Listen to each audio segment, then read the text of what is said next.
നമസ്കാരം, പ്രശാന്താണ്. ഇന്ന് റോഡുമായി ബന്ധപ്പെട്ടൊരു വീഡിയോ തന്നെയാണ്. നമ്മുടെ ആലുവ പറവൂർ റൂട്ടിലെ ഒരുപാട് ഒറ്റപ്പെട്ട വൻ കുഴികൾ രൂപപ്പെട്ടിട്ടുണ്ട്. ഈ മഴക്കാലം ആയതുകൊണ്ടാണ്.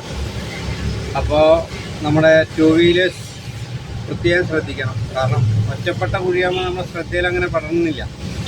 ഒരുപാട് കുഴികൾ രൂപപ്പെട്ടിട്ടുണ്ട്. അപ്പോൾ ബൈക്കുകാരൊക്കെ പ്രത്യേകം ശ്രദ്ധിച്ചു പോകണം. കാരണം അത് പറയാൻ കാരണം, ഇന്നലെ വൈകുന്നേരം ഞാൻ ആലുവ പോയി മഴയും കൂടി പെയ്യുന്നതുകൊണ്ട് നമ്മുടെ റോഡിലെ കുഴികൾ പെട്ടെന്ന് രാത്രിയായി കാണുന്നില്ല. അപ്പോൾ ഞാൻ തന്നെ വലിയൊരു കുഴി പോയി എൻ്റെ വാഹനത്തിൻ്റെ ഫ്രണ്ട് ചാടി. ഭാഗ്യം കൊണ്ടൊന്നും പറ്റിയില്ല. അതുകൊണ്ടാണ് നമ്മുടെ സുഹൃത്തുക്കളെല്ലാവരും മാക്സിമം ശ്രദ്ധിക്കണം കേട്ടോ. ആലുവ പറവൂർ റൂട്ടിൽ വരുന്ന മുഴുവൻ ആൾക്കാരും ഈ ഒറ്റപ്പെട്ട കുഴികൾ പ്രത്യേകം ശ്രദ്ധിക്കണം. ഓക്കെ, നമസ്കാരം.